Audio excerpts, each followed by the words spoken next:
bonjour à toutes et à tous. Et merci aussi à vous, finalement, d'avoir choisi de passer ce jeudi matin en notre compagnie. Alors, je serais tenté de vous dire que c'est un choix judicieux, puisqu'en 2023, Martine et Julien viennent de vous l'expliquer, Laetitia l'a également évoqué, Pharma Système Qualité a décidé de consacrer son colloque annuel à deux problématiques auxquelles sont confrontés, et vous êtes bien placés pour le savoir, les officines françaises, deux thématiques récurrentes, le recrutement et le management.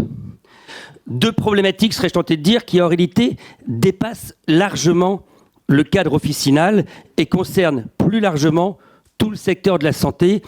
Comme nous l'expliquera Antoine Voyer, je crois qu'il n'est pas encore arrivé, mais qu'il ne devrait tarder. Antoine est consultant au sein du cabinet Q et il viendra vous présenter un baromètre sur les tensions au recrutement, réalisé entre autres à partir des données de la DARES. La DARES étant une émanation du ministère du Travail. Alors, ces deux thématiques impactent néanmoins fortement le monde officinal. Laetitia l'a rappelé dans ses propos introductifs, puisque je crois qu'aujourd'hui, 12%, quelques 12% des 120 000 postes qu'offrent les pharmacies françaises ne seraient pas pourvus.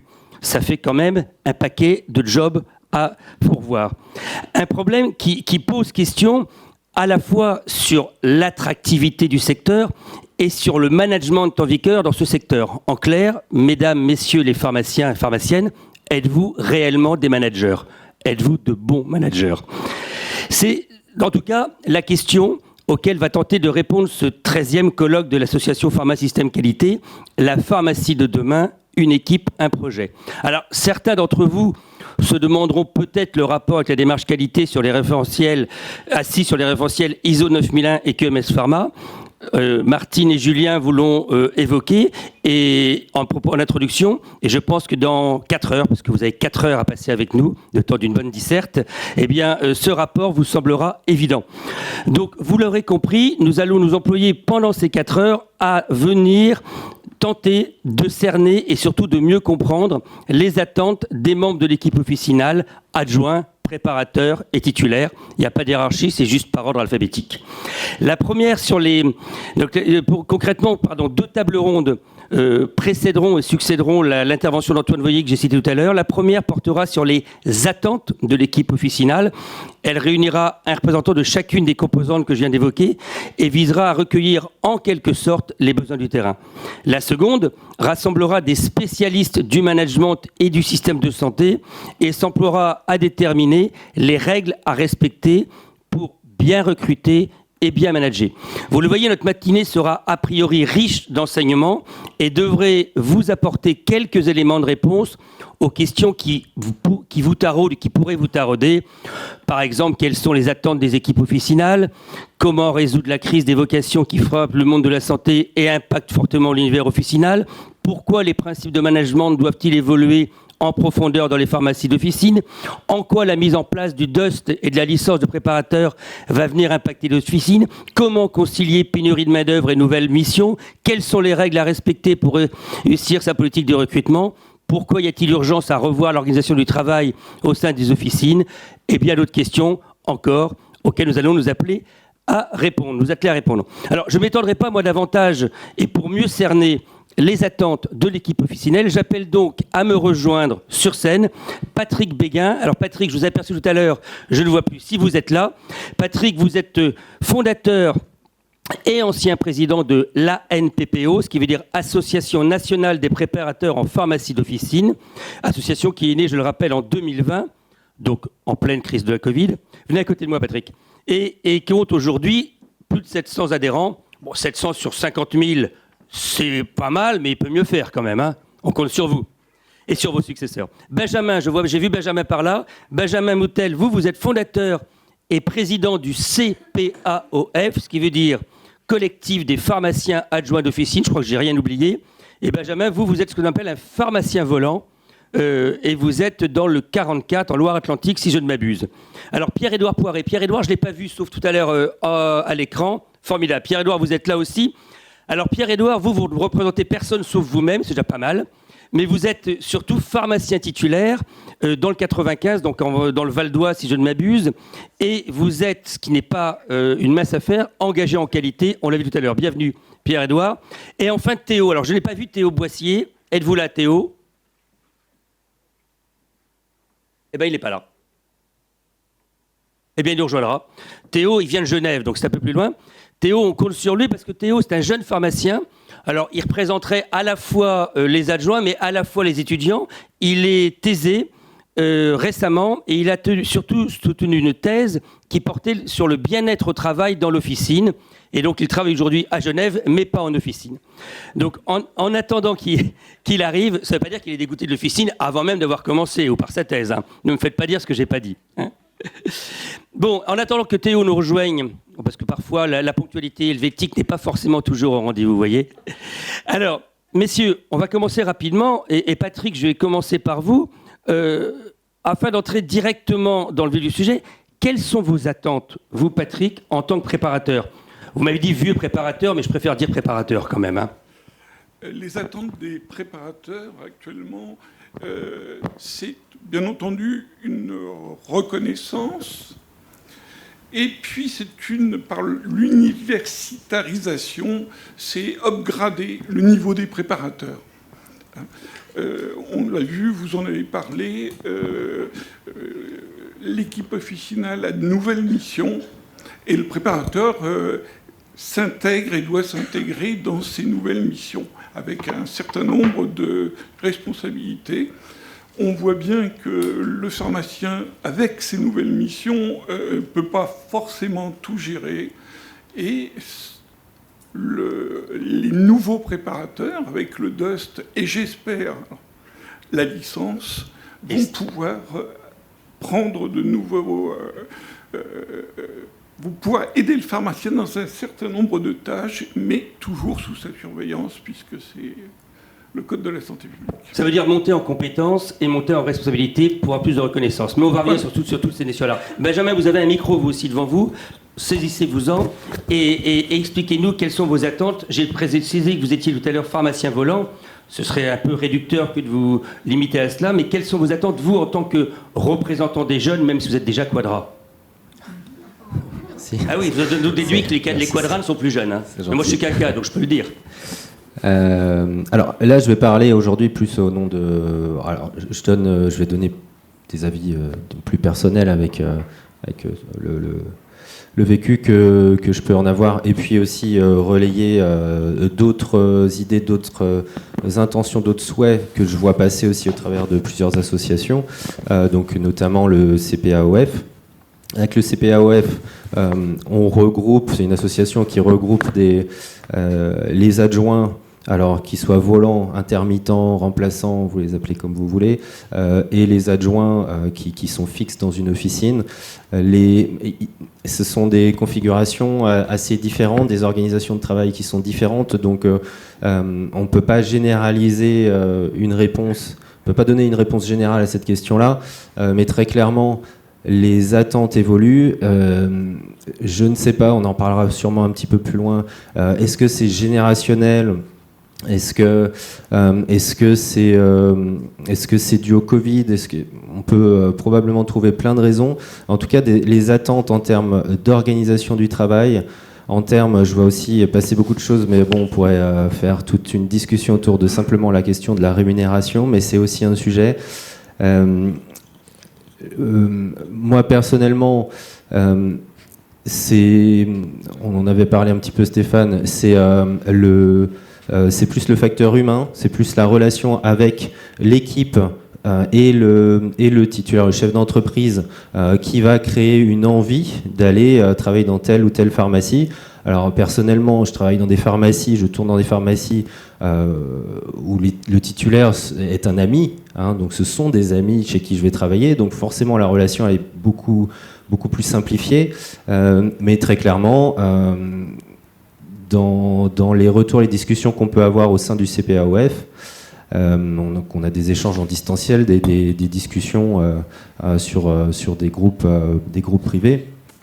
Très clairement, tout le monde ne va pas travailler chez un ami. Il y a beaucoup de revendications, il y a beaucoup de mal-être. Moi, ce qui me frappe le plus dans ces discussions-là, c'est le mal-être des adjoints, ce besoin de reconnaissance et cette difficulté assez fréquente à dialoguer avec le manager. Voilà. Pierre-Édouard, donc je l'ai dit, vous êtes titulaire. Alors, avant de rentrer dans le détail, parce que vous m'avez livré un certain nombre d'informations en préparant cette table ronde, pareil, quelles sont vos attentes globales en tant que pharmacien titulaire ? Mes attentes par rapport à l'équipe. Par rapport à l'équipe, et puis donc en termes de manager et de recruteur.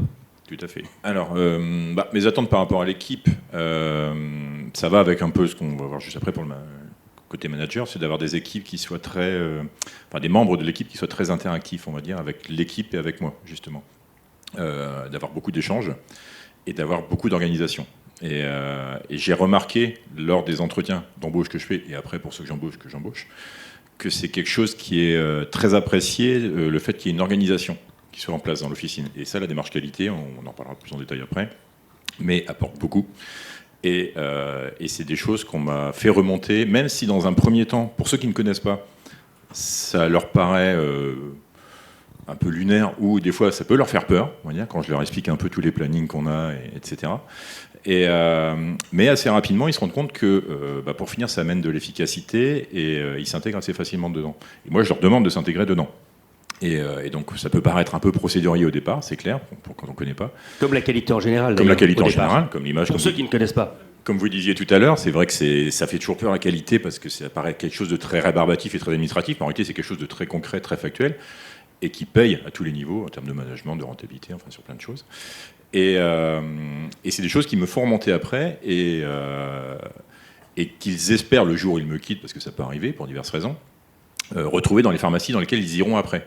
Et jusque-là, enfin moi qui m'ai menti, personne n'est parti parce qu'ils n'aimaient pas notre organisation. Ils sont partis pour diverses raisons, souvent des déménagements. Et à chaque fois, ils me disaient, on espère retrouver une pharmacie avec votre organisation parce que c'est très confortable. Voilà.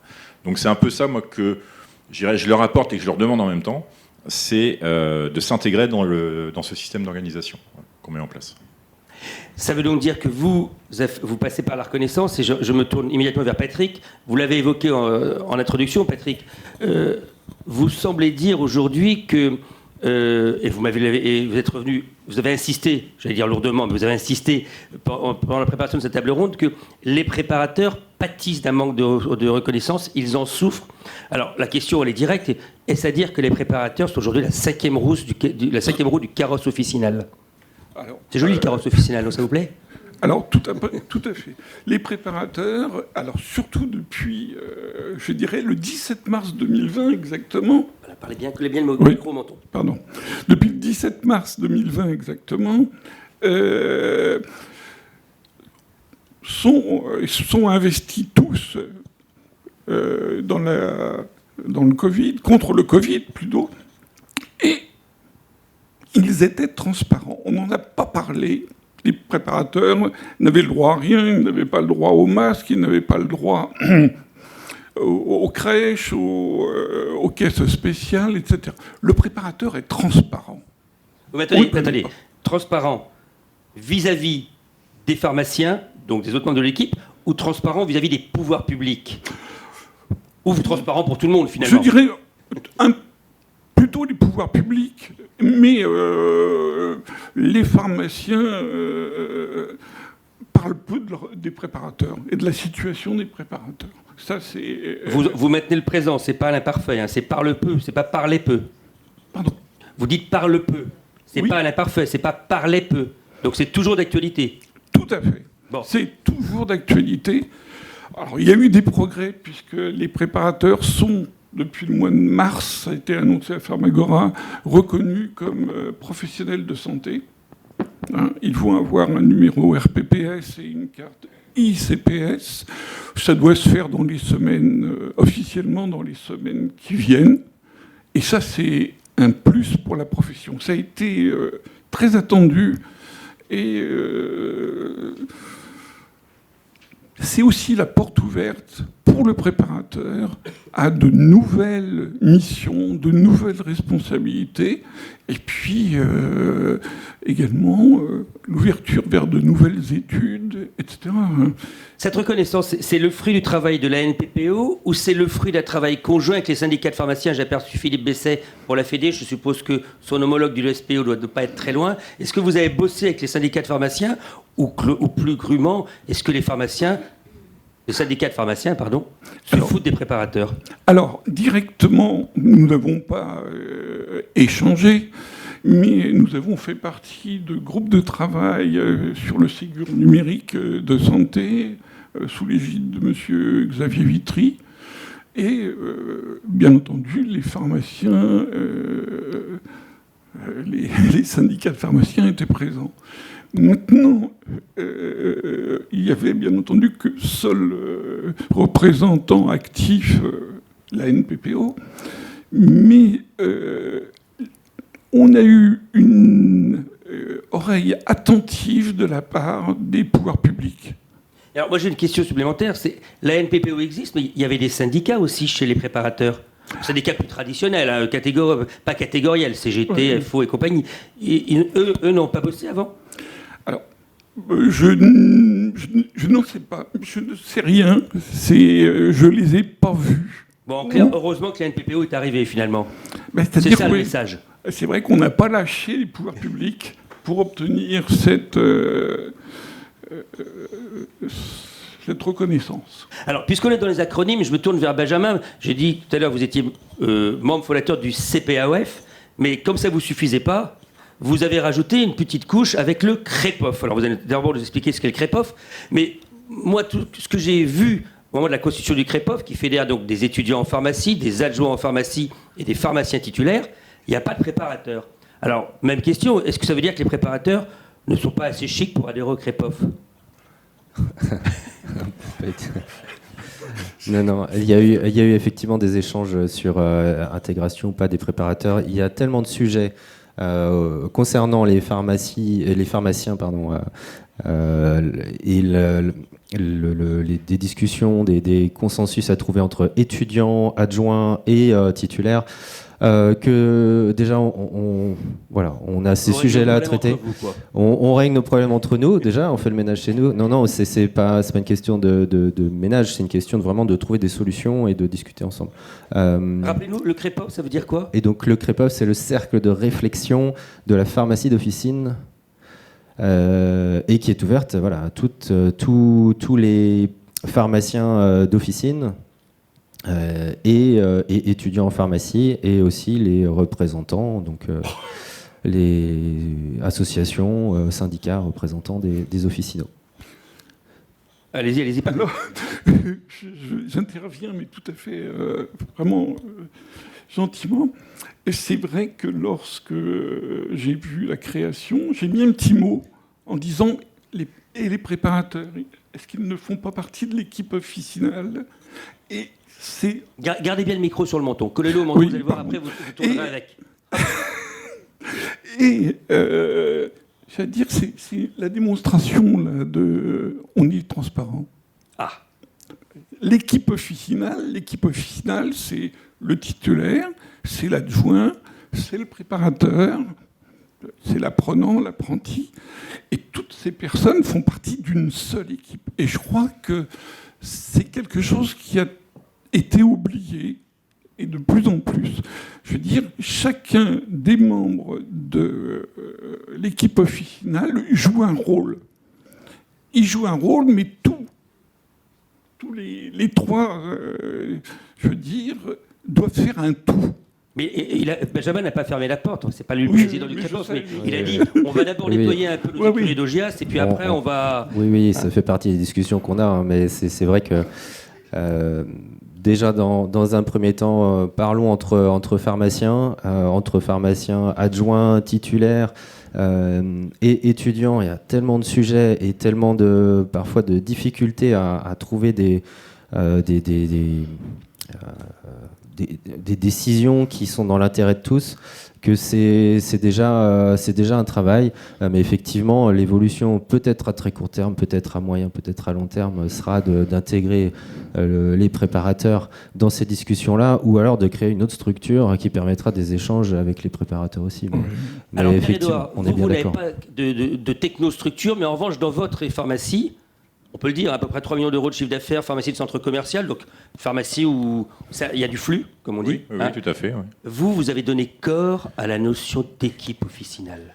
Alors j'essaye. Oui, alors c'est ce que j'allais dire. Pour moi, l'équipe, c'est un ensemble, c'est un tout. Et je rajouterais même aux pharmaciens et aux préparateurs, bon, il y a les apprentis, mais que je mets, on va dire, avec les préparateurs, je mettrais même tous les postes annexes pour lesquels on a des fiches de poste et qui ont aussi un rôle important. Donc les rayonnistes, étalagistes. Exactement, tout ça. Parce que même s'ils n'ont pas un rôle officinal en tant que tel, puisqu'ils ne vont pas faire d'actes de délivrance et de tâches vraiment typiquement pharmaceutiques, ils ont un rôle dans le fonctionnement de la pharmacie. Et le travail qu'ils vont faire va permettre aux autres de se consacrer davantage à leur mission pharmaceutique. Donc ils sont aussi importants quelque part. Et il faut les prendre en compte dans les règles de management, parce que c'est des personnes qu'on forme, qu'on veut garder, et qui ont un rôle. Et le jour où ils s'en vont, même si ce n'est pas des personnes qui ont une qualification officinale, c'est des personnes qui jouent un rôle dans la pharmacie. Après, pour en revenir à votre discussion, justement, je fais quasiment pas de différence entre les pharmaciens et les préparateurs dans mon équipe. Aujourd'hui, je considère que les préparateurs font à peu près le même boulot que les pharmaciens. Ils n'ont pas le même niveau de responsabilité, par contre. Donc, il y a certaines tâches qui sont dédiées par la loi aux pharmaciens. Voilà. Donc, il y a un niveau de responsabilité plus important du côté du pharmacien. Mais en termes de réalisation des tâches, je dirais aujourd'hui, que ce soit mes pharmaciens ou mes préparatrices, parce que j'ai que des filles, tout le monde fait à peu près les mêmes tâches. Et je délègue les mêmes tâches et tout le monde a à peu près les mêmes missions. Et je ne fais pas trop de différence. Et parmi les nouvelles missions qui sont arrivées... Pardon, vous avez trois diplômes, 3 pharmaciens. Alors 2 adjoints plus moi, donc 3. Et 3 préparateurs. Non, 6 préparateurs. 6 préparateurs, voilà, 9. Et donc, quand les nouvelles missions sont arrivées, évidemment, j'ai intégré dedans l'équipe des préparatrices, justement. Alors, sur la base du volontariat, j'ai forcé personne. Mais quand on a fait quand les tests antigéniques ont démarré, j'ai proposé à ceux qui le souhaitaient de les former et de faire les tests. J'ai intéressé un petit peu le truc pour motiver tout le monde, voilà, avec un système de primes. Toutes les préparatrices se sont mis dedans, donc j'ai toute mon équipe qui faisait les tests antigéniques, que ce soit pharmacien et préparateur. Pour la vaccination, c'est pareil. On a formé quand on a pu, quand les préparateurs ont pu le faire, on a formé. Alors là, pas toute l'équipe. J'ai pas eu tout le monde en volontaire, mais j'avais pas besoin non plus d'avoir toute l'équipe dessus. On était 3-4, c'était largement suffisant. Mais j'avais autant de pharmaciens que de préparateurs qui vaccinaient. Et puis toutes les nouvelles missions qui arriveront, évidemment que je leur confierai autant que pour les pharmaciens. Donc c'est vrai, je fais assez peu de différence, on va dire, dans le mode d'organisation en tout cas de l'officine. Parmi les tâches que je distribue, c'est sensiblement les mêmes que je donne aux pharmaciens et aux préparateurs. Le pharmacien vient juste en plus, on va dire, donc pour les tâches qu'on a dit obligatoires, tout ce qui est stup, etc. Le double contrôle, tout le monde fait le double contrôle et tout le monde vérifie tout le monde. Donc moi, je peux me faire vérifier par un préparateur, ça me pose aucun problème et ça fonctionne comme ça.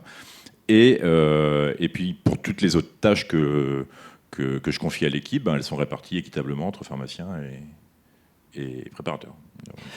Benjamin, dans les pharmacies que vous fréquentez, chez vos amis, donc si j'ai bien compris, est-ce que c'est un management qui est en vigueur de la même manière ou ça se passe différemment? Parce que vous travaillez pour quoi, 4-5 pharmacies, je crois? Oui, un petit peu plus, presque une dizaine. C'est super intéressant ce que vous dites, parce que on voit, c'est vrai que concrètement, on ne voit pas vraiment de différence dans les tâches qui sont confiées entre les adjoints et les préparateurs. Alors, je ne sais pas si c'est le sujet là ce matin, mais très clairement, quelle est la place aujourd'hui, étant donné l'évolution des responsabilités? Alors, je ne sais pas si on peut parler de responsabilité, mais en tout cas, les tâches qu'on confie de plus en plus, grâce au travail de la NPPO notamment, qu'on confie de plus en plus aux préparateurs, quelle est la place et la réelle différence concrètement au quotidien entre un adjoint et un préparateur en pharmacie? C'est une vraie question. Je ne pense pas qu'on va trouver la réponse ce matin.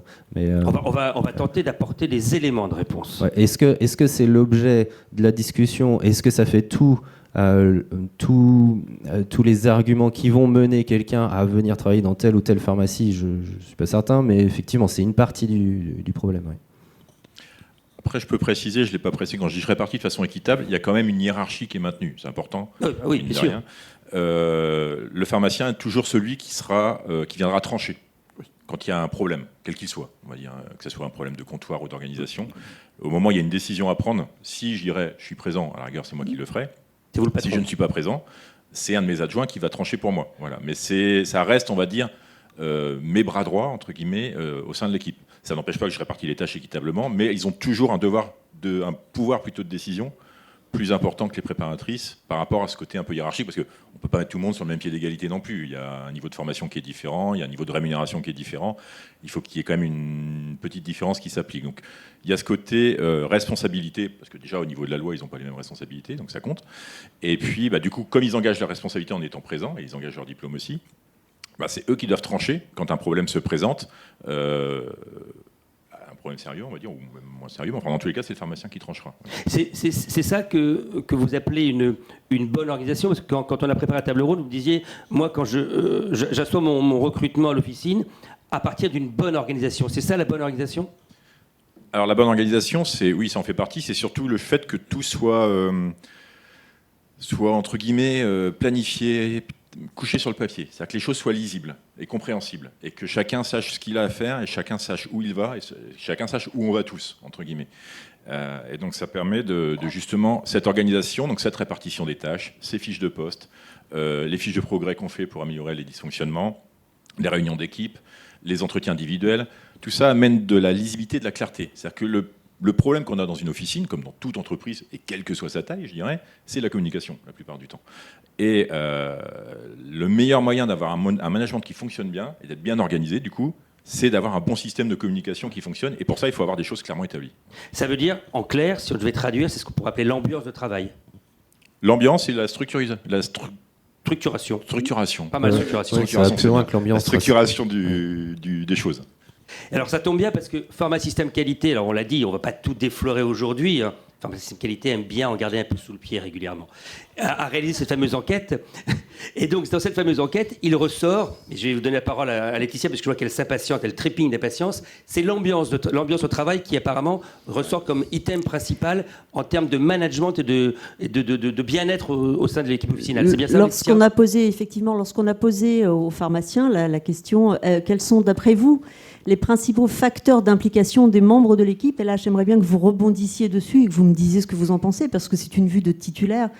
Très nettement devant, c'est l'ambiance au travail. Ça veut dire quoi, très nettement devant ? Moi, je vois pas bien les chiffres. Là. Alors, il n'y a pas de chiffres, c'est fait exprès, oui. Stéphane. Je sais que tu es un cerveau vert, mais non, il n'y a pas de chiffres. Mais Alors, cerveau vert, c'est la théorie des quadricadrans, mais ça, on vous expliquera plus tard. Fais-nous confiance. L'ambiance ressort directement en premier, très nettement en premier, devant l'aménagement des horaires de travail. Alors ça, on va y revenir avec Pierre-Édouard aussi. Troisième position, la rémunération. Ça veut dire en clair que c'est pas le pognon qui fait Ça veut dire que d'après les pharmaciens titulaires, ce n'est pas l'argent qui fait que leurs équipes s'impliquent dans le fonctionnement de l'officine, puis les valeurs de la pharmacie, la qualité du management, la diversité des missions et des projets, le confort de travail et à la fin, et tant pis pour nous, la rigueur de l'organisation. Donc j'aimerais bien que vous rebondissiez là-dessus et que vous nous disiez ce que vous pensez de ça. Alors Patrick, on va commencer par vous.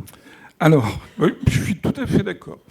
Je vais revenir quelques années en arrière. D'accord. En 2020, lorsqu'il y a eu la crise du Covid, la vie pour les préparateurs a été très difficile. J'ai eu énormément de témoignages. Il y a des préparateurs qui n'avaient pas de masque, qui avaient à gérer les gels hydroalcooliques. Et certains ont été obligés de prendre des chambres d'hôtel en disant « Moi, je suis au service de la santé publique, je ne veux pas amener chez moi la Covid. » Et donc, se sont impliqués complètement. Vraiment. Et surtout, ce qui était important, c'est de travailler. C'est difficile, mais il y a l'ambiance. Et j'ai des souvenirs de témoignages disant « Je m'en moque si je ne suis pas payé, mais je suis présent. » Et puis on s'entend tous, on se serre les coudes, et c'est important. En clair, venir bosser le matin sans avoir de boulet au pied. Oui, tout à fait. Benjamin ? C'est quoi la question précisément ? Est-ce qu'on peut revenir sur la slide d'avant ? Merci. Okay. Voilà. Ça vous inspire quoi, cette enquête c'est ce qu'on voit là, ouais. Ouais. Okay. Parce que ça change. L'ambiance, l'aménagement des horaires, enfin oui, surtout oui. l'ambiance. C'est ce que je disais au début, moi. L'ambiance, les collègues, retrouver les mêmes collègues, avoir envie de les retrouver. C'est pas forcément des copains, mais on est content même d'aller déjeuner ensemble, dîner ensemble. On est content de se retrouver. Voilà, le plaisir d'aller au travail, il passe vraiment par là. Je suis vraiment d'accord avec ce point-là mis tout en haut. Sur les autres, moi je trouve que l'organisation, pour rebondir du coup sur PHSQ, l'organisation, je pense que c'est un préalable, et c'est comme effectivement dans toutes les entreprises, ça donne un cadre, c'est rassurant, on sait où on va, on sait comment on fonctionne, on connaît le rôle de chacun, on sait qu'on peut s'exprimer. Et ça, c'est indispensable. Quand il n'y a pas une bonne organisation, c'est forcément source de mal-être à un moment ou à un autre. Ça peut arriver très vite comme ça peut arriver plus tard. Mais en tout cas, ça me paraît un préalable. Donc j'aurais presque pas posé la question parce que je pense que c'est pas forcément ressenti par tout le monde. Mais quand c'est là, c'est comme quelque chose de naturel, de normal. Et finalement... finalement, la question, elle devrait presque pas se poser. Mais c'est vrai qu'en officine, une organisation, la bonne organisation n'existe pas toujours. Je dis souvent que un pharmacien titulaire, pour énormément de pharmaciens titulaires, sont managers malgré eux ou entrepreneurs malgré eux. Il y en a qui adorent ça, c'est leur fibre vraiment, mais il y en a tellement qui le sont par défaut. Voilà, ils savent pas forcément qu'ils doivent mettre en place une organisation. C'est pas du tout une généralisation. Je pense que c'est plus une question de personnalité.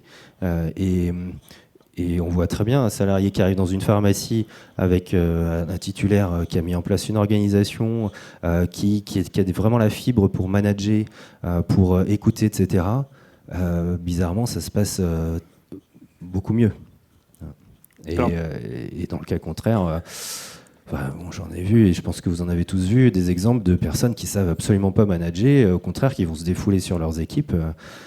Vraiment, si le salarié n'a pas besoin absolument de ce taf-là à cet endroit-là, il reste. Donc ces pharmacies-là arrivent quand même, heureusement elles sont peu nombreuses j'espère, mais ces pharmacies-là ont forcément du mal à garder leurs salariés, mais ils y arrivent quand même. Parfois je suis surpris, on voit des ambiances qui sont parfois ça me permet de rebondir sur la deuxième question, merci Benjamin.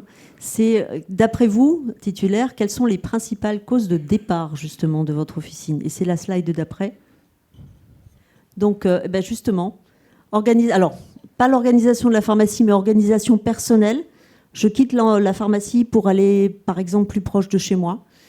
L'ambiance dans l'équipe, je m'en vais parce que justement, il n'y a pas la bonne ambiance. La tension et le stress, on sort d'une période Covid, effectivement, la tension et le stress dans certaines officines étaient arrivés à un état vraiment très important. La rémunération, voilà, donc qui arrive en 4e position cette fois-ci et non plus en 3e, et on voit bien qu'elle n'arrive pas en premier.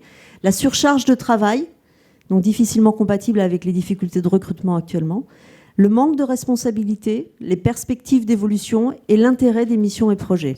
Peut-être en préalable, Laetitia, c'est une enquête qui porte sur combien de répondants? Alors, on l'a dit tout à l'heure, c'est presque 300. Alors, Julien a dit 300, moi j'ai dit 290, en fait c'est 293. On voit bien le verre moitié plein, moitié vide. Donc voilà, 293 répondants. 2800, honnêtement, on s'attendait sur les 2000, sur les pharmacies engagées, on est 2720, on s'attendait à moins de 100 répondants. On ne pensait pas que... Parce que c'était un questionnaire un peu compliqué. Vous verrez un peu plus tard qu'on leur a demandé pas mal de questions. On leur a demandé de réfléchir sur leur organisation de back-office. Et on ne pensait pas qu'il y aurait autant de répondants. Et effectivement, c'est une problématique très chaude, brûlante même pour eux, parce qu'on a eu 293 réponses. Alors, Pierre-Édouard, on va commencer par vous. Encore une fois, bonne organisation. Vous avez entendu Benjamin, vous avez entendu Patrick. Elle consiste en quoi, cette bonne organisation qui contribue à une bonne ambiance dans votre pharmacie? Là, on parle des départs. Hein. Oui, pour qu'il n'y ait pas de départ. Voilà, pour qu'il n'y ait pas de départ. Pierre-Édouard, excuse-moi d'intervenir, mais il me semble que chez toi, parfois, il y a des collaborateurs qui partent, mais qui reviennent. Oui, je pourrais en parler. Mais si vous cassez tout mon déroulé, Madame la Présidente, ça ne va pas le faire. Je meuble, Théo Boisier n'est pas là. Théo Boisier n'est pas là, je ne sais pas encore. Oui, bien sûr.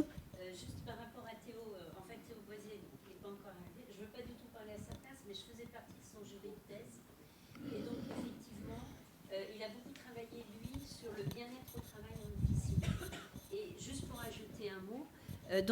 Les résultats de sa thèse étaient plutôt favorables et positifs, c'est-à-dire que dans l'ensemble, les personnes qu'il avait interrogées se sentaient plutôt bien, il y avait plutôt un bien-être au travail dans l'officine. Et sa conclusion, c'était que le bien-être au travail agit beaucoup sur la sécurisation des actes. Et ça, je pense que c'est quelque chose que dont tout titulaire est conscient. C'est qu'avoir une équipe qui fonctionne dans une bonne ambiance, ça sécurise aussi les actes pharmaceutiques. Et donc, c'est un point du management qui est très important. Donc sa thèse, elle est disponible et elle est très intéressante à ce sujet-là parce que c'est un œil plus sociologique en fait. Et voilà, je ne parle pas du tout à sa place, mais je voulais dire ça à ce moment-là. C'est que l'ambiance, c'est vraiment quelque chose qui agit aussi sur l'acte pharmaceutique et qui va permettre à chacun de partir le soir en se disant il y a des responsabilités, les tâches sont réparties, mais malgré tout, on a sécurisé le travail. Voilà, c'est tout ce que je voulais dire sur Théo. Mais ce n'était pas anodin, Martine.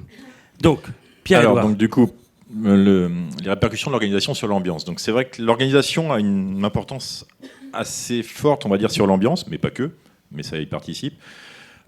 Surtout, je dirais, sur la bonne répartition des tâches. Parce que le meilleur moyen de mettre une mauvaise ambiance dans un groupe, ou dans une équipe officinale, du coup, c'est que les tâches soient mal réparties, et surtout les tâches un peu rébarbatives ou pas intéressantes.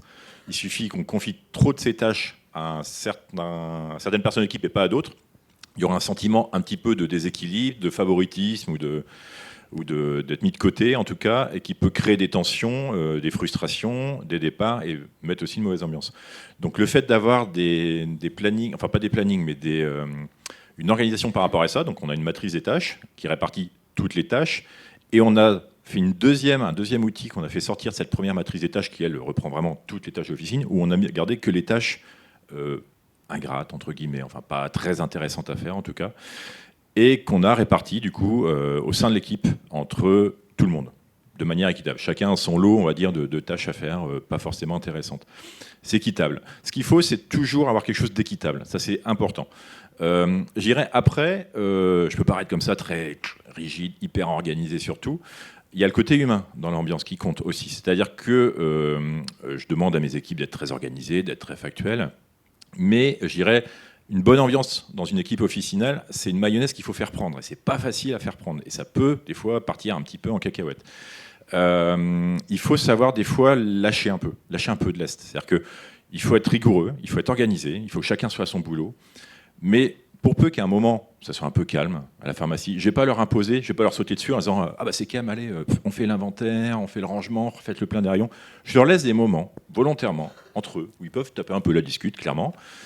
Ça participe à eux de passer un moment ensemble, à discuter, ça permet de faire une petite pause dans la journée. Parce que comme on est en centre commercial, on a des moments de flux plus importants que d'autres, on va dire. Donc les journées démarrent fort, ça se calme en milieu de matinée, c'est très fort le midi pendant les pauses déjeuner, on fait journée continue.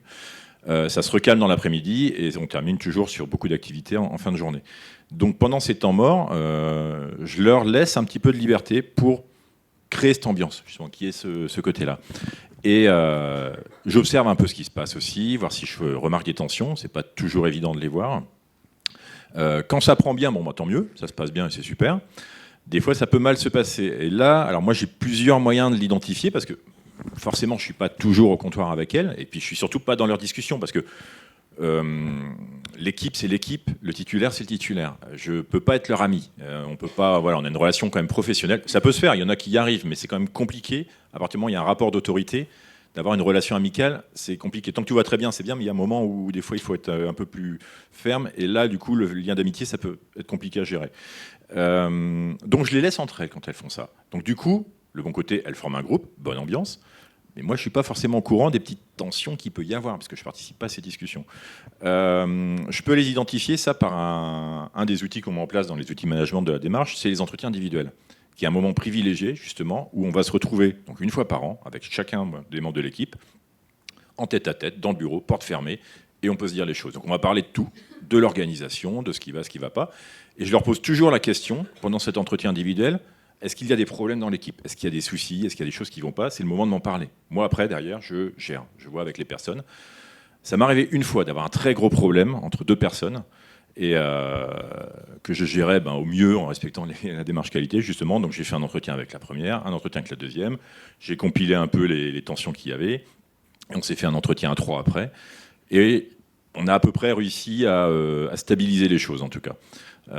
Donc ça participe à l'ambiance. Ce qu'il ne faut surtout pas faire, quand ça commence à y avoir un problème, c'est regarder ailleurs, c'est faire l'autruche. Il faut s'en occuper, en gros. Et donc c'est pour ça que tout ça passe par des méthodes d'organisation, mais en même temps un petit peu de souplesse. Et cette souplesse, je dirais, elle sera toujours bonne, parce qu'à partir du moment où il y a une bonne ambiance dans l'équipe, il y a un esprit d'entraide. Et le jour où vous avez un imprévu, on parle par exemple, quand il y a eu le cas du Covid par exemple, où on pouvait se retrouver à certains moments au pire de la crise avec quasiment la moitié de l'équipe en arrêt maladie parce qu'ils avaient le Covid justement. Donc il faut, et à un moment on avait plein de monde, donc un travail de fou. Donc là il va falloir mobiliser encore plus ceux qui sont encore entre guillemets en état de travailler. Et là j'ai pas eu besoin de faire venir entre guillemets de force des gens, c'est que spontanément les gens se sont proposés. Parce qu'ils se sont dit tiens, là vous allez être qu'à 2 ou 3 jours là, mais vous n'allez jamais y arriver. Moi je peux venir si c'est possible. Voilà. Le fait que l'ambiance soit bonne, il y a un esprit de groupe, il y a un esprit d'entraide, et quand il y a des coups durs, tout le monde est prêt à répondre, on va dire, pour assurer le service et surtout assurer le confort, parce qu'ils le font pas forcément pour me faire plaisir à moi, ils le font aussi pour soulager ceux qui vont se retrouver dans la difficulté pendant cette journée ou ces 2-3 jours à bosser comme des dingues en équipe réduite, quoi. Donc c'est positif à tous les niveaux, la bonne ambiance. Donc ça permet de garder l'équipe, mais ça permet de fluidifier, on va dire, l'organisation et de mieux gérer les imprévus. Vous avez employé quelques termes techniques qui parleront de notre auditoire, parce que la maîtrise des tâches, c'est à peu près le terme phare de la démarche qualité. Théo Boissier, que je ne veux pas non plus paraphraser puisqu'il n'est pas là, disait que l'engagement managérial passe forcément par un engagement qualité. Ça, c'est un point que vous confirmez en tant qu'engagé qualité, si j'ose dire. Oui. C'est ce que je disais au début. Il faut de la structure, il faut de l'organisation. Il faut que les choses soient claires, que les tâches soient clairement établies. C'est rassurant, je crois que c'est vous qui le disiez, c'est rassurant pour l'équipe de savoir exactement ce qu'elle a à faire, où est son domaine d'activité, pour ne pas mordre sur le domaine d'un autre, où s'arrête son domaine d'activité du coup. Et la démarche qualité amène tous ces outils. Et la matrice des tâches, j'en ai parlé sans l'expliquer, mais en gros c'est toutes les tâches qu'il y a à faire dans l'officine, qui sont listées sur un document qui est fourni, qui nous est fourni, parce que l'intérêt de la démarche qualité, c'est que justement les documents sont fournis, on n'a pas à les créer. Et puis on a différentes colonnes par employé, et on met des petites croix en face de chaque case que chaque tâche que la personne va exécuter. Et nous, on s'est refait en plus ce petit outil de tâches un petit peu plus compliquées, on va dire. Je sais pas, je peux prendre des exemples. C'est s'occuper des cyclamètres, c'est gérer les promis, faire le tri dans les anciens promis qui n'ont jamais été repris. Enfin, voilà, toutes ces petites tâches qu'on a tendance à oublier ou à pas faire ou à regarder ailleurs, en tout cas, de les répartir de façon équitable. Patrick, en préparant cette table ronde, vous m'avez dit que vous ne connaissiez pas Pharmacie Système Qualité et que vous n'étiez pas sensibilisé à la démarche qualité. Est-ce que ce que vous entendez là, ça vous parle et ça vous donne envie de revenir à l'officine finalement? Oui, alors moi, je veux dire, j'ai fait un rêve, si je puis dire, d'une officine où le pharmacien ne ferait que des entretiens, des échanges, c'est tout ce qui est médical, pharmaceutique. L'adjoint de même, le préparateur qui pourrait participer aux nouvelles missions comme les bilans médicamenteux, la conciliation des traitements, etc., qui après serait validé par les pharmaciens. Et puis, comment on décharge le pharmacien de tout ce qui est administratif pour faire de la pharmacie? Eh bien, je rêve d'une troisième catégorie de personnel. C'est les gens qu'on appelle magasiniers, rayonnistes. Alors, dedans, il y a des anciens, je veux dire, des anciens apprentis, des gens qui ont loupé leur CAP en je ne sais pas quelle année, et qui n'ont aucune on les appelle comme on les appelle, mais qui n'ont pas d'appellation, aucune formation. Alors l'idée, alors ça c'est Patrick Béguin qui est un peu bizarre, l'idée serait de faire pour ces gens une formation, on va dire, de 6 mois, quelque chose comme ça, leur donner un titre, ce qui est une reconnaissance, et ces personnes feraient ce qui est administratif, la gestion des robots, etc. Ce qui fait qu'on aurait une équipe officinale, préparateur, pharmacien, autour du patient. Et je reviens sur le fait que la médecine a bien changé. Et la chirurgie ambulatoire est de plus en plus présente. Et le pharmacien et le préparateur ont des prescriptions avec des pansements, des produits qu'ils ne connaissent pas forcément. Et là, il y a une formation à faire et il y a des échanges à avoir avec l'hôpital. Un lien entre l'hôpital et la pharmacie de ville. Et ça me semble important de retrouver. Parce qu'autrefois, c'était ça. Je suis vieux, très vieux. Autrefois, c'était comme ça. Le pharmacien était... D'abord, c'est le seul universitaire et spécialiste à qui on peut demander un conseil et qui ne fait pas payer. Alors, c'est amusant ce que vous dites, parce que, enfin, amusant, ça n'a rien d'amusant, mais dans une vie antérieure, il y a quelques années, j'avais participé à une réflexion sur l'avenir de la médecine libérale. On m'avait invité à réfléchir en tant que personne qualifiée. J'avais trouvé ça très pompeux, mais bon, après tout, j'étais assez flatté. Mais ce qui ressortait de tout ça, c'est que les jeunes médecins, les étudiants en médecine et les jeunes médecins diplômés avaient dit, nous, on ne veut plus bosser comme papa, on ne veut plus bosser tout seul, on veut bosser avec d'autres médecins, d'abord. Et puis, pour les plus jeunes, à l'époque, c'était on veut bosser avec d'autres professions de santé. Donc, est-ce qu'aujourd'hui, je pose la question d'abord à Benjamin, est-ce qu'aujourd'hui, cette notion de travail coordonné, de travail interprofessionnel, ça peut être attractif pour venir bosser à l'officine? Et pour compléter ma question, pour ceux qui ne le savent pas, moi je suis de Saint-Malo. Il s'avère qu'à Saint-Malo, l'autre jour, il y avait le congrès annuel d'AVEC. AVEC, c'est les CPTS, pour faire simple. C'est l'interprofessionnalité matérialisée. Et il y avait des pharmaciens là-bas, pas beaucoup, il y en avait quand même. Et ils disaient, ouais, nous on est hyper contents parce que travailler avec les autres professionnels de santé, c'est valorisant pour nous pharmaciens et c'est valorisant pour nos équipes. Alors, mensonge ou vérité? Oui. Je vais répondre en plusieurs fois, mais oui, les nouvelles missions, être intégré dans les nouvelles missions et être intégré dans l'interprofessionnalité, oui, ce sont des souhaits, et des souhaits même très forts des adjoints. Malheureusement, en général, ce sont les titulaires qui sont impliqués, qui sont contactés et impliqués dans l'interpro, sauf si ils mettent en avant un adjoint qui en a éventuellement fait la demande. Donc il faut déjà l'identifier chez l'adjoint qu'il ait ce souhait, et puis ensuite il faut le mettre en avant, le mettre en contact, et aussi lui libérer du temps pour qu'il puisse aller dans cette direction, parce qu'en général ce sont des réunions de CPTS, des réunions de MSP, etc. Je voulais aussi rebondir sur ce que vous disiez tout à l'heure rapidement. Pour donner quelques exemples sur le cadre sécurisant. On a parlé du système qualité, mais aussi quelque chose et puis ça rejoint aussi ce que vous disiez, c'est que ça sécurise aussi l'acte. Un exemple fréquent, c'est l'adjoint qui n'a pas accès à de l'information médicale actualisée, c'est-à-dire un nouvel arbre décisionnel, une nouvelle reco, une information qui est peut-être arrivée dans le moniteur, le quotidien, etc. Mais l'information, et ça c'est quelque chose qu'on reçoit très souvent comme remarque au CPAOF, l'information ne va pas jusqu'à l'adjoint. Le titulaire, il voit l'information passer, mais l'adjoint, il ne voit pas. Le préparateur non plus, je pense, et il ne voit pas l'info. Alors on lui demande de délivrer, on lui demande de respecter un cadre réglementaire, mais il ne le connaît pas, surtout si ça a été actualisé dans les jours ou semaines précédentes. Et ça fait partie de l'organisation à mettre en place. Et puis je voulais rebondir sur un autre point que j'aime beaucoup, c'est apporter de la souplesse dans l'organisation, laisser des moments de creux, des moments de liberté, on pourrait dire. Ça me paraît fondamental. Moi, il y a deux exemples des choses que je regarde souvent. Alors, c'est un peu, vous allez me dire que c'est peut-être un peu exagéré, mais il y a des pharmacies où il n'y a aucun siège. On ne peut pas s'asseoir, ni en front, ni au comptoir, ni en back office. Déjà, c'est illégal.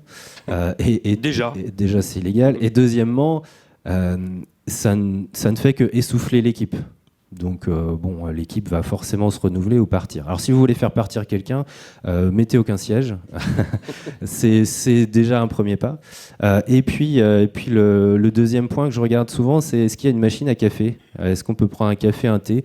Est-ce que le titulaire, le manager, il il est bloqué à ça, ou au contraire, oui, quand il y a un moment de creux, pourquoi pas, détendez-vous, et puis comme ça, vous repartirez encore mieux après, vous serez détendu, et puis tout le monde sera content, prenez 5 minutes pour discuter, non, il n'y a aucun souci. Ça me paraît fondamental, et il y a tellement de managers, je dis managers pour globaliser, parce qu'il n'y a pas que les titulaires qui managent, c'est d'avoir ce blocage et cette tension, en fait, ça crée de la tension dans les équipes et chez le salarié, qui est forcément source de mal-être et qui ne peut pas tenir sur la durée. Voilà. Vous avez parlé d'obligations légales. Juste pour compléter, les salles de pause, les salles de restauration, il y a des pharmacies dans lesquelles vous travaillez où ça n'existe pas ?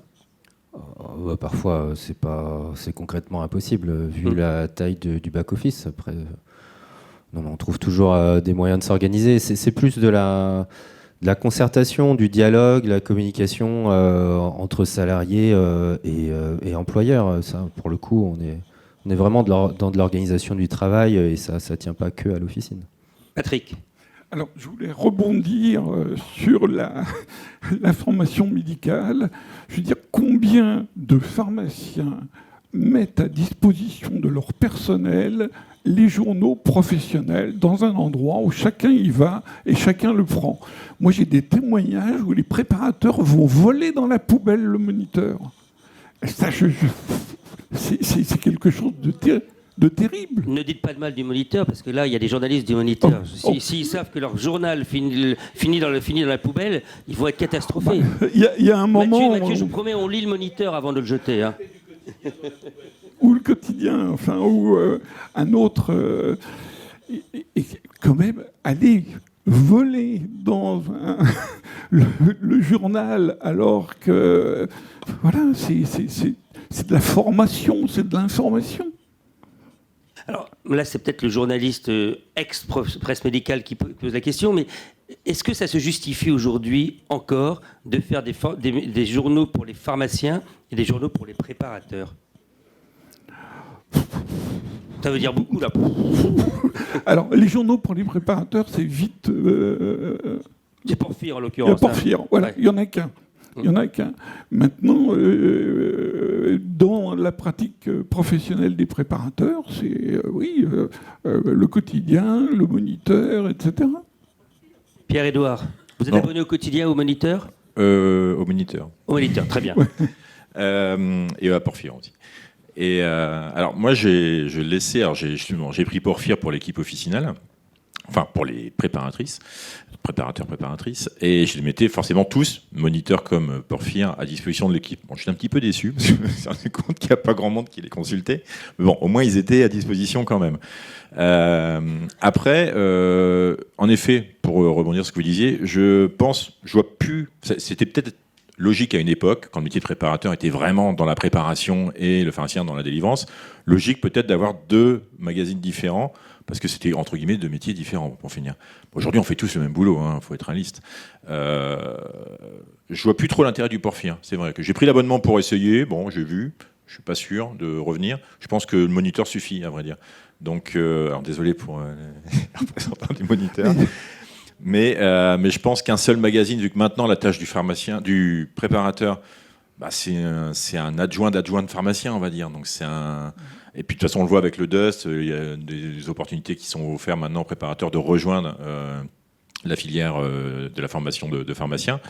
Et je pense qu'on fait tous le même métier, il faut avoir un seul magazine pour tout le monde, ça c'est sûr et certain. Oui, mais on a bien compris que vous étiez quand même aujourd'hui un pharmacien et un manager assez moderne. Est-ce que vous ne pensez pas que vos confrères et consoeurs, ou consoeurs et confrères plutôt, pourraient mal vivre le fait, pardon Patrick, mais d'être ravalés au niveau du préparateur qui est, je suis volontairement provocateur, un sous-pharmacien. Je suis pas sûr, non, franchement. Enfin, après, on trouvera toujours des gens pour râler. Et en France, on est très bon pour râler. Et je pense que les pharmaciens sont même au-dessus du français de base au niveau capacité pour râler. Donc, il y aura toujours des gens qui râleront.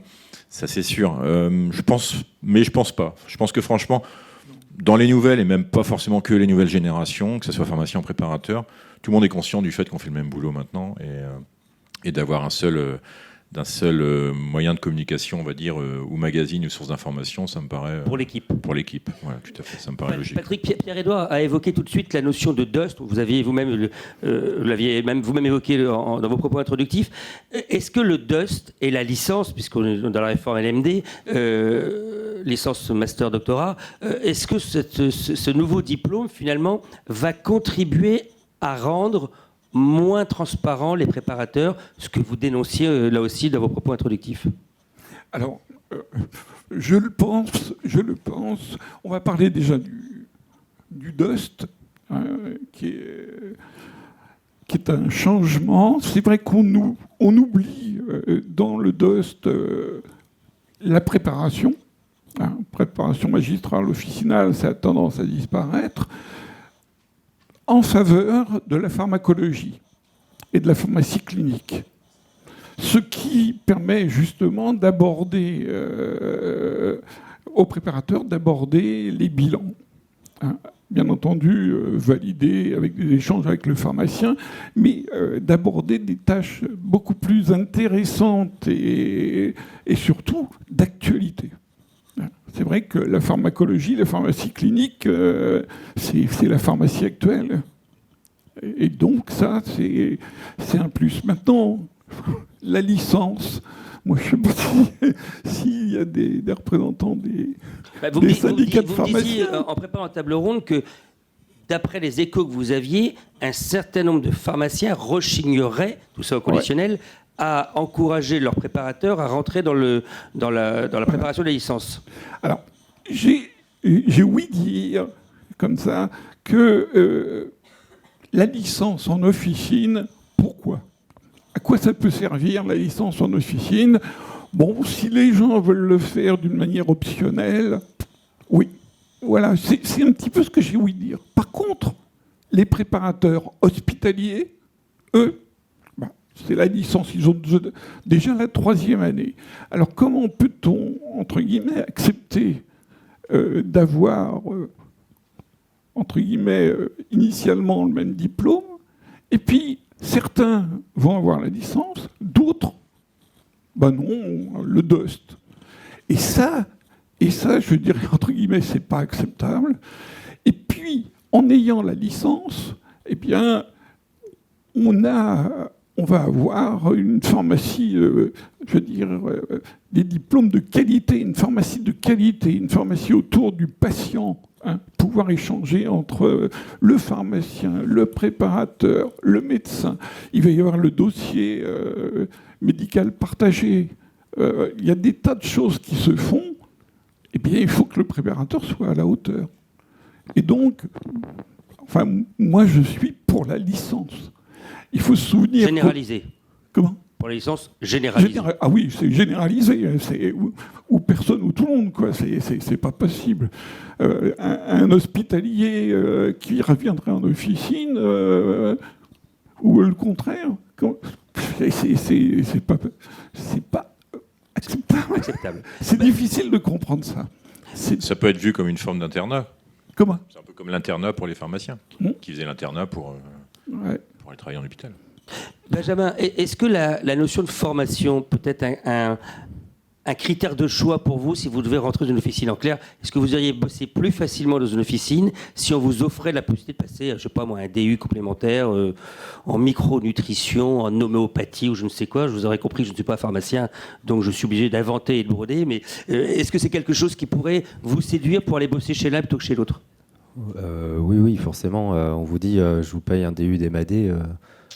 Oui, ça fait partie des revendications. Après, personnellement, pour répondre à la question, moi, non, ça ne va pas me convaincre parce que, en tant que remplaçant,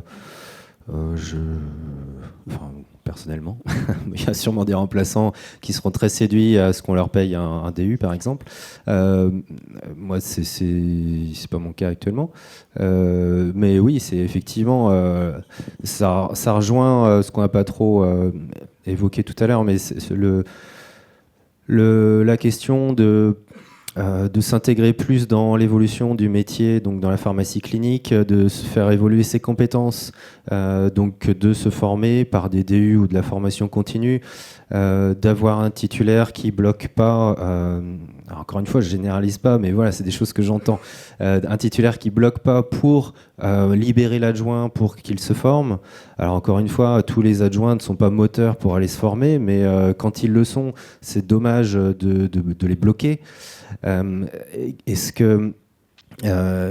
qu'il faut financer forcément un DU partiellement, entièrement, pas du tout, parce que c'est un financement, c'est un coût déjà, ça coûte de l'argent, mais ça coûte du temps aussi pour la pharmacie, parce que voilà, c'est quelqu'un qui ne sera pas dans l'officine.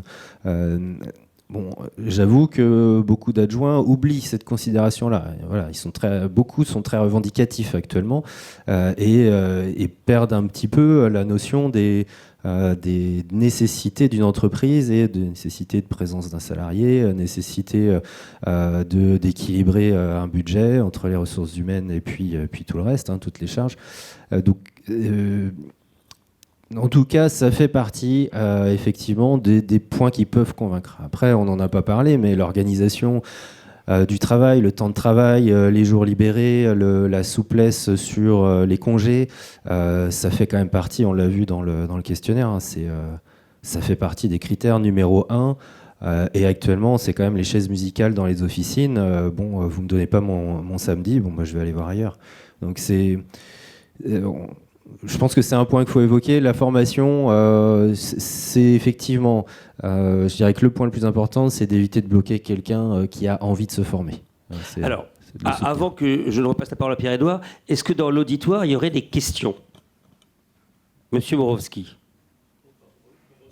Non, mais ça, c'est pour que vous présentiez, parce que je vous demande à chaque fois, je demande bien évidemment à chacun de se présenter. Monsieur Morowski. Mrozowski, il n'y arrivera jamais.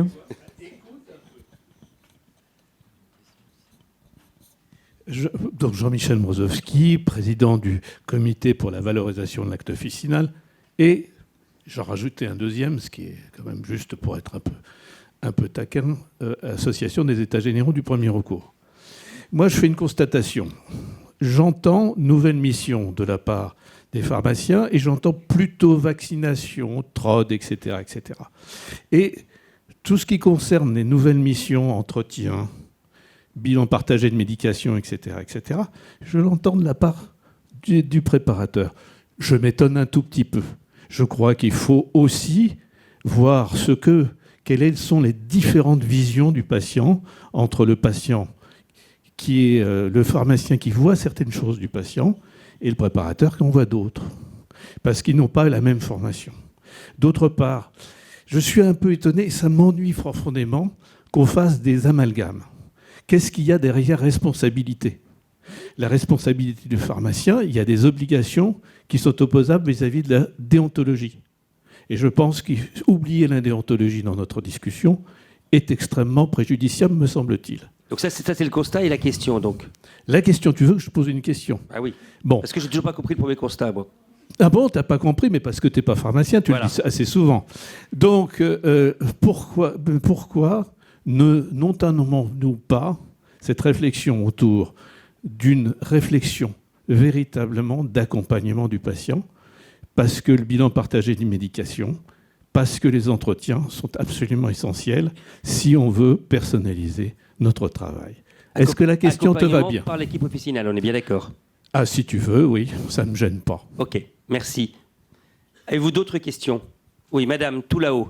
J'en prends, voilà, le temps que le micro vous parvienne. Oui, qu'est-ce qui répond ? J'ai aussi une autre question. Alors, mais Mathieu, je ne voudrais pas prendre la priorité sur madame. Moi, je suis journaliste au Moniteur, donc c'est ce journal qui est diffusé dans les pharmacies, qui en effet aussi, on trouve dans le papier à recycler. En fait, simplement une remarque. D'ailleurs, il y a beaucoup d'adjoints qui sont, il n'y a pas que dans la poubelle qu'on le trouve, aussi sur Internet. En fait, il y a beaucoup d'adjoints qui sont abonnés sur Internet. C'est pas très cher et c'est bien aussi que chacun prenne sa responsabilité pour se former et s'informer. Par rapport, on n'attend pas forcément que le titulaire vous donne le magazine. Mais d'autant plus que la formation a un coût, Mathieu. Il faut le dire, il faut le rappeler quand même. Pardon ? La formation, la bonne information a un coût. On parle d'information, c'est important. Il faut avoir cette démarche. On ne peut jamais dire je ne suis pas informé, mais il faut avoir cette démarche. Mais ça, c'est mon point de vue personnel. Je voulais simplement poser la question par rapport aux nouvelles missions. Je vois des annonces justement dans le Moniteur où on promet des nouvelles missions à faire pour les adjoints. Est-ce que c'est toujours fait derrière? C'est-à-dire qu'en fait, dans la pratique courante, après une nouvelle mission, on passe un peu au second plan et en fait, on va très vite et on est relégué en fait au comptoir entre guillemets. Est-ce qu'on peut tenir sa promesse par rapport à ça? C'est-à-dire qu'il y a des adjoints qui sont intéressés à faire des nouvelles missions et puis finalement, dans la pratique, c'est plus possible. Donc c'est une question aussi. Est-ce qu'on peut tenir cet engagement de nouvelles missions de pharmacie clinique dans une annonce et dans la réalité ensuite après l'embauche? Voilà. Bon, Pierre-Édouard pour la première question, Benjamin pour la deuxième, ça vous va? Et Patrick, si vous avez un point à rajouter, le temps que le micro monte. Allez-y. Alors, pour la première question, donc par rapport aux entretiens, alors je dirais que c'est multifactoriel. Alors, je reconnais que la partie officine et titulaire en particulier, sur les entretiens, au début, il y a eu un gros retard à l'allumage, ça c'est clair. Il y avait, et j'en faisais partie, je l'assume, pour plusieurs raisons. Alors, je parle pour moi, parce que je ne peux pas parler pour mes confrères, je ne sais pas trop ce qu'ils pensent, mais ce que je reprochais à ces tout premiers entretiens, par exemple le bilan partagé, c'est qu'on avait déjà beaucoup de mal à trouver des patients prêts à le faire, et ça apportait pas énormément pour finir. C'est-à-dire qu'on avait l'impression de faire parce qu'il fallait en faire. On avait l'impression d'un truc très technocratique, on va dire. Et c'est pour ça que moi en particulier, et je pense beaucoup de mes confrères, on y a assez moyennement adhéré parce que ça prenait beaucoup de temps à organiser. Pour un retour derrière du patient qui était pas fou, parce que même lui avait du mal à comprendre pourquoi on l'embêtait avec ça. Ça peut être très justifié dans certains cas, mais je dirais dans la grande majorité des cas, pour finir, il n'y avait pas un rôle réel. Donc on l'a mis un peu de côté, pour ma part, je parle, par rapport à ça. Ça ne veut pas dire qu'on a raison, le fond était bon. Après, il y a un deuxième phénomène qui est arrivé derrière, donc quelques années après, c'est le Covid qui est arrivé. Et donc du coup, avec l'arrivée de beaucoup de travail par rapport à ça, et de nouvelles missions, qui là étaient beaucoup plus dans le concret. Le TROD Angine est arrivé juste avant le Covid. Moi, je me souviens que j'avais fait la formation du TROD Angine, justement, parce que là, par contre, on était en le concret. Là, on était vraiment dans le diagnostic, dans la mise en place, l'accompagnement et la mise en place d'un plan stratégique en coopération avec le médecin. Donc, on était parti à fond pour le faire. Boum, le Covid est arrivé. Plus le droit de mettre des goupillons dans la gorge des gens. On arrête net le TROD Angine. Le test du coup antigénique est arrivé dans la foulée, donc on s'est mis dessus. Puis la vaccination, la vaccination, vous êtes déjà la grippe, mais la vaccination Covid. Et tout ça a fait qu'après, la machine, de toute façon, s'est emballée. On a eu énormément de travail, on était débordés. Et c'est vrai que les entretiens, les bilans plutôt partagés, ont été mis un petit peu de côté. Il y en a des nouveaux qui arrivent, d'accompagnement, alors plus ou moins simple à mettre en place. Par exemple, tout l'accompagnement par rapport au dépistage du cancer colorectal qu'on a mis en place dans l'officine, qui est une très bonne chose. Là, on relance les TROD Angine, du coup, très fortement, maintenant, qu'on peut les refaire, que le Covid, après, s'est un petit peu calmé. Il y a tous les cystites aussi qui arrivent. Donc là, on est dans des choses concrètes. Et donc là, en général, il y a plutôt une bonne adhésion, pour ma part en tout cas, et de mes confrères aussi, parce qu'on est dans quelque chose, on amène vraiment un service. C'est-à-dire les gens qui viennent nous disent « Ah, mais c'est génial que vous fassiez ça, purée, ça me rend vraiment service, ça m'enlève une épine du pied ». Ce qui n'était pas le cas du bilan partagé. Donc, je dirais c'était un peu ça, c'est que les premiers qui ont été faits, on était un peu trop dans le technocratique, c'était beau sur le papier, mais ça ne répondait pas vraiment à une attente pour finir. Les nouveaux qui arrivent, on est beaucoup plus dans le concret, dans l'efficacité, et là, on répond vraiment à un besoin et une attente des patients. Et du coup, on s'engage davantage. Donc, je dirais, c'est... Pierre-Édouard, je sais que tu pourrais parler 2 heures, oui, mais là, on est vraiment pressé par le temps. Je te remercie. J'abrège, mais voilà, c'était ça ma réponse, c'est que les premiers ont perdu à cause de ce démarrage, de retard à l'allumage, et puis par manque d'intérêt, je pense, tout simplement. Et que les nouveaux, par contre, a priori, ça va mieux. Benjamin, pour la deuxième question. La deuxième question, l'adjoint devrait être plus proactif pour s'informer. Ouais. Je suis complètement d'accord. Mais ce que je constate, ce sont effectivement des revendications, et c'est vraiment très très très fréquent. C'est mon employeur qui devrait me